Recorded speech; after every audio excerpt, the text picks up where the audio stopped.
I think it would be very hard for me to have done this journey if I was doing it for the money. Obviously, we do our things to earn a living. There are easier ways to earn money. But this was one of those things that even as a 20-year-old, I knew at least what I wanted to give to the world. It was a chance to then create our own school from the ground up. Your positive imprint. Stories are everywhere. People and their positive action inspire positive achievements. Your PI could mean the world to you. Get ready for your positive imprint. Hello there, I'm Catherine, your host of this variety show podcast.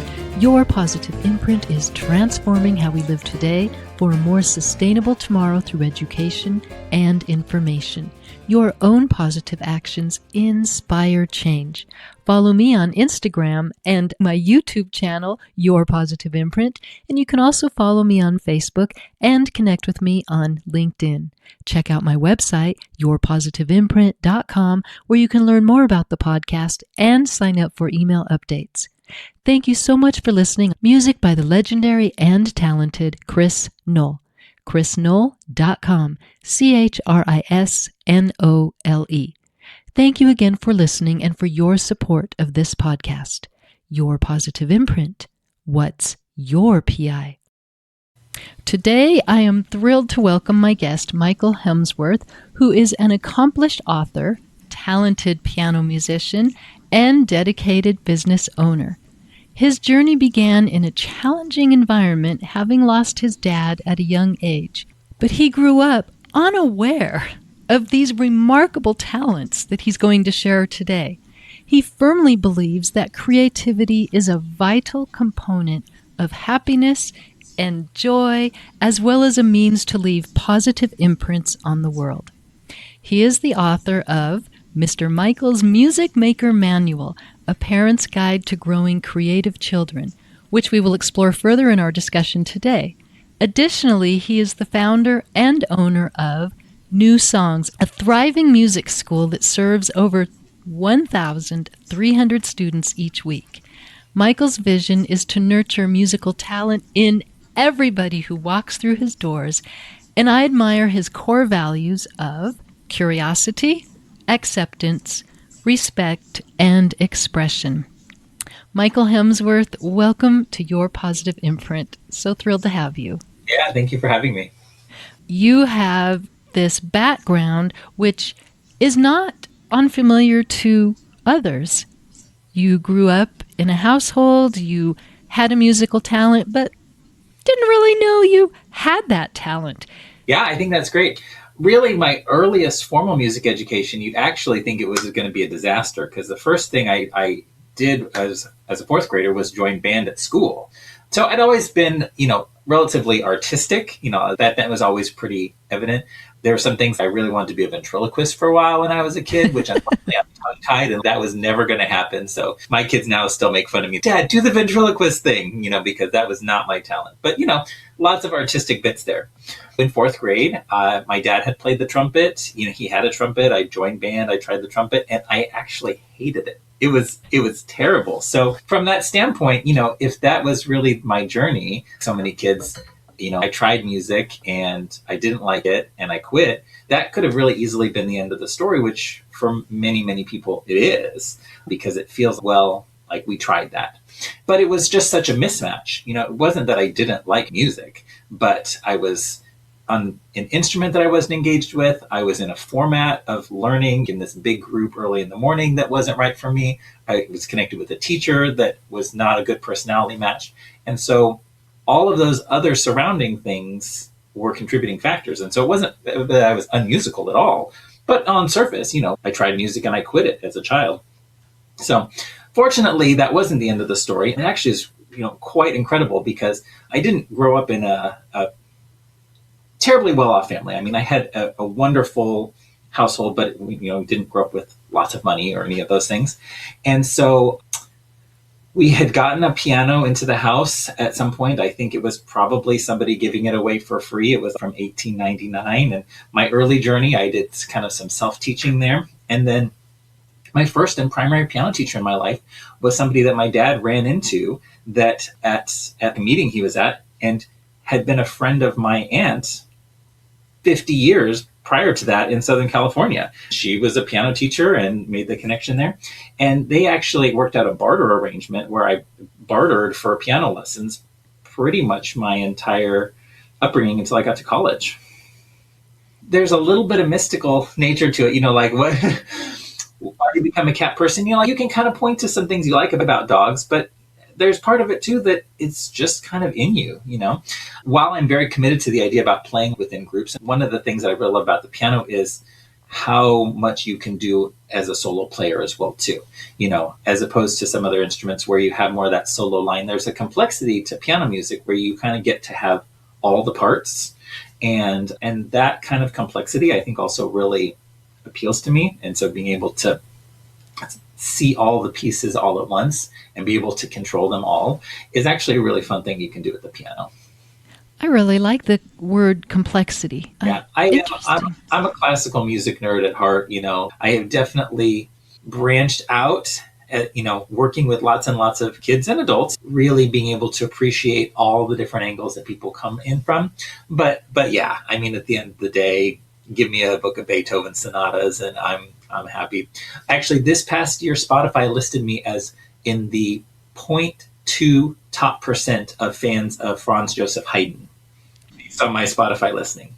Yeah, my kids, again, I think you should be number one. Nobody could be listening to that stuff more than you. But yeah, I was very, very high in the fan list of Franz Joseph Haydn last year. Oh, that's funny. So do you have a favorite of playing? A favorite to play? Mm-hmm.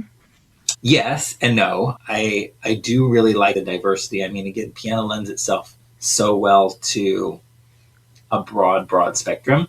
But I am obviously a big fan of Haydn, who would be an early classical era composer. And I'm also a huge fan of George Gershwin. So that's interesting. They're so different. Completely different. I actually have a Gershwin sheet music tattoo. It depends on the day. And again, that's one of those wonderful things about music is pick the mood that you're in, because it's not all one thing. That kind of gives us a segue here to your book. Let's talk about the title of your book and why you decided to write it. Thank you. I started teaching music when I was 16. I actually finished college really early. I finished college when I was 18. I got married when I was 19. I had kids by the time I was 20. I'm 42 now, and I'm ready to be a grandparent already. I'm not yet. I'm already in that zone here. And so I've been teaching my whole life. And so I've worked obviously with lots and lots of kids, lots of parents, lots of families. And I really got to this point where I wanted to reach out to families and help students specifically get over that 1 year marker. That I think one of the hardest spots is, I was in band. You started and something doesn't go really well. And instead of being able to tweak it or find another way, we just pivot off of music or the arts or whatever and kind of get shelved, and we don't get back to that. But I have talked to literally thousands of people as adults that say, I took piano a little bit when I was a kid and now I regret giving it up. I wish my parents had been meaner and forced me to do it, or literally, I don't think I've ever met a person that I took piano lessons for 5 years and I regretted it completely. People just don't say that. But the reality is it's hard. It is really hard to successfully put a child through that journey, because it's different. It's not a team sport, although I think that there's elements that we could learn from that. It's not seasonal. It doesn't always have necessarily some of these social elements. And so the real benefits come, after you've already been taking a year or 2 years where you've been going to lessons every week and you've been practicing at home. And the payoffs are huge, but they're so delayed in many cases that so many people just don't make it over that first speed bump. And so writing this book, I really want to help parents, first of all, just be encouraged. If you don't see it, if you're in your first year and it looks like nothing's happening, that's not really true. stuff is happening. It's just happening under the hood. I can see it, but most people can't see it. So trying to lift the hood a little bit and explain it's going to be worth it in the end. And then also just the encouragement of, if one thing is not working, there might be other solutions. If you're my parent and I hate band and I don't want to play the trumpet, that's actually okay. Maybe you can quit the trumpet, but here are some other things that might work instead. And so getting a wider range of possibilities out there, because unfortunately we're in a generation now where we're 2 generations deep, where a lot of the parents I talk with also did not get access to music education. So they're feeling disadvantaged. I don't know anything about the piano or the violin or whatever. I don't know how to help them. And so it's a feeling of very, very lostness. And it doesn't have to be hard. It doesn't have to be competitive. There's plenty of competition out there in the musical world. And people will tell you, oh, if you're not going to commit to practicing an hour a day, then you're a bad person. Or, there's a lot of landmines to navigate. But really, if we can take the encouragement to say, there is a pathway that's going to work for you. And if you can get over some of that early humps where it doesn't feel like it's making progress, you're going to start to see the benefits then compound after that. Yeah, and in your book, and by the way, it's Mr. Michael's Music Maker Manual, right? Oh, there you go. It's got my kids. They're older than this now, but it's modeled after them. Oh, that's so cute. Oh, I love that. So one of the things in your book, you talked about that everybody has creativity. Mm-hmm. And unfortunately, in education in the United States, much of that creativity is not fostered. There's not a lot of fostering these talents in schools themselves because we've had so many programs cut. I know when I was teaching at one school, we had an absolute magnificent band, and this was middle school, and they all had instruments. They rented them, they borrowed them, but they didn't have to purchase them, and it was absolutely fabulous. Yeah. And unfortunately, I was one of those you're talking about. Yeah. How do you foster it? Yeah, well, I think first and foremost, you really accept the idea that everybody is musical. Really let that sink in. I think that culturally it's changed, and instead of community music producing, we tend to be producer consumers. Taylor Swift makes music, I listen to music, as opposed to we all make music. A lot of churches have it best still. It's still different. Maybe we're all singing, but you can't necessarily hear us all. But the idea that we all are creating the music is really powerful. Sing in the car, even if you feel like I'm not a good singer, you're giving permission to other people to also participate, and almost this expectation that, again, it's not that we just listen to music, but we can actively create. And access to instruments. Yes, play the drums to the song. Yes, experiment with sounds and see how this instrument works. Really having the permission to be an active participant is a really great foundation there. And then folk songs are great because they're these little bits where we can experiment with. One of the things I love about folk songs is they use a small range of notes. And so even without formal instruction on it, you can play Old MacDonald with the 5 black keys on the piano. So even with nobody showing you, given the access and time, if you sing Old MacDonald a whole bunch and I can dink around at the piano, you will find a lot of kids have some of those innate abilities to unlock that, just given the time and permission to explore. Yeah, you were talking about the singing. I think singing is a fabulous way to foster joy, foster rhythm, and love for music, and the understanding that there's a tune to also carry. Right. And there's words. What do the words mean? Yeah, and I will add to that with singing as well, too, is to make the adjustment for kids to be the singer. There's something with our early childhood program, called that split-second singing, where we're always singing along to something. The radio's on and I sing with the person on the radio, which is not a bad thing. But there is an extra step there where then instead of singing along, I sing on my own. And this is something that I do as a music teacher in kindergarten classes all day, every day, is we start to hand it off. Instead of we always sing Old MacDonald together, we get to a point where we all sing Old MacDonald had a farm, and you by yourself get to sing E-I-E-I-O. And there's this learning that happens when you get to do it all by yourself. You can hear yourself, you can correct. That's even a subtle shift there, but sometimes turning off the guide, whether it's the CD or the teacher or whatever, and letting a child do it themselves, so much learning happens there. When I look back on my childhood, that is how we sang in the classroom, and we loved it. We were a part of it. Yeah, how brilliant your music teacher was, right? I work also a lot with students with learning disabilities. My son has auditory processing disorder. We work with a lot of dyslexic students, and it's amazing how many activities that work with some of these cognitive issues overlap with some of the things that we do as musicians. So let's talk about that. There's all sorts of ways to use music to help with certain disorders. So I had someone on the podcast, Mac Bailey, and he is a musician who has retreats for veterans with PTSD, and he uses music to rewire their brain.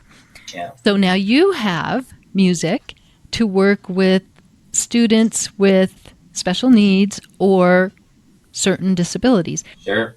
Well, and I'll preface this, I am not a licensed music therapist. I am not a neuroscientist. There are definitely people that I respect highly that can work even deeper in this field. But I also say that because I don't think that if I'm not a music therapist, then I should not touch it.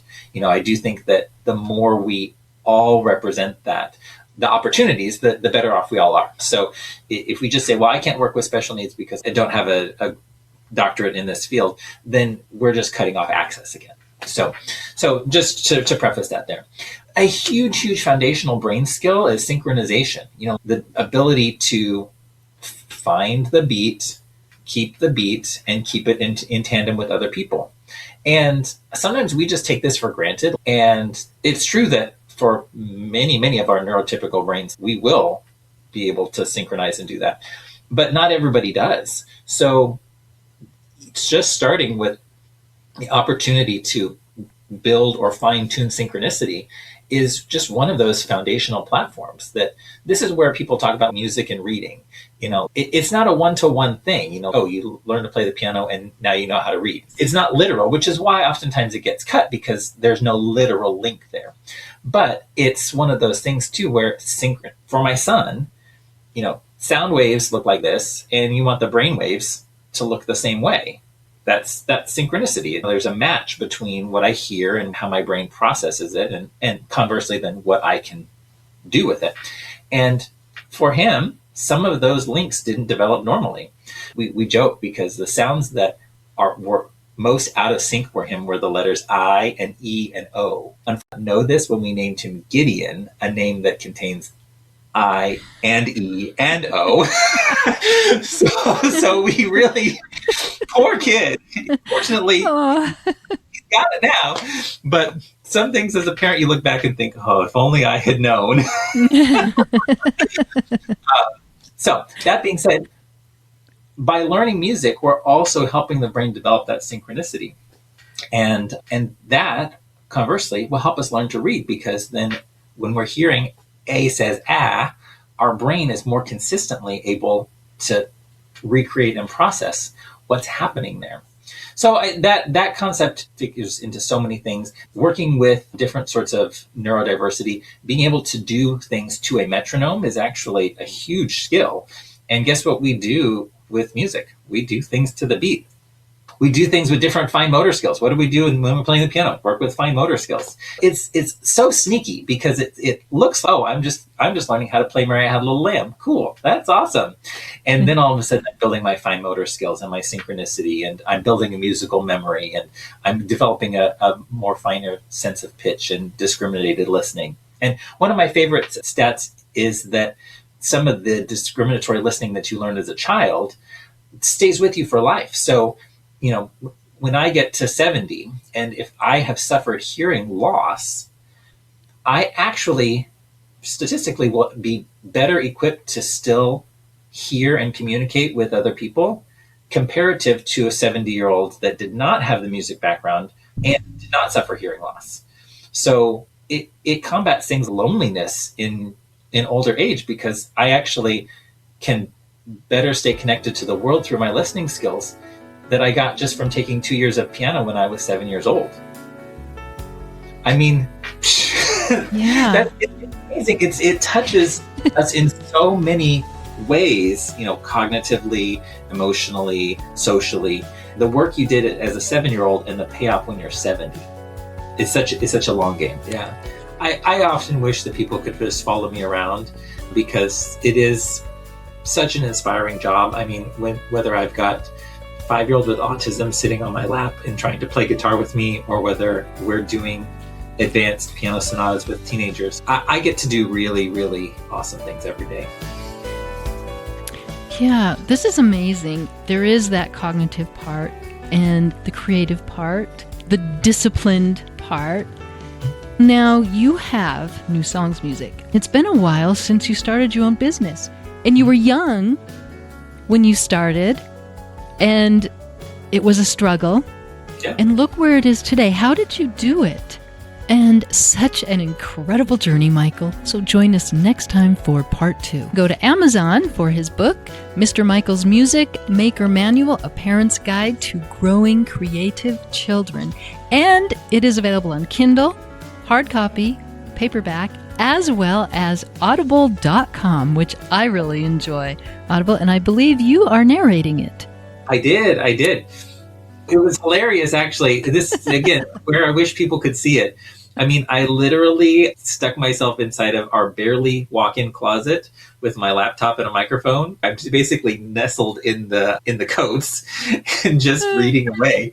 Everybody can pass on that gift of creativity. Thank you for those last wonderful, inspiring words, Michael Hemsworth.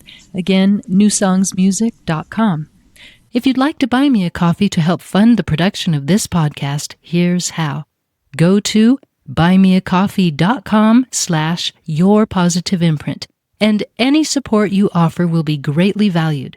Thank you so much for your support and for listening to Your Positive Imprint. And until next time, enjoy listening to over 200 episodes of Your Positive Imprint. Your Positive Imprint. What's your PI?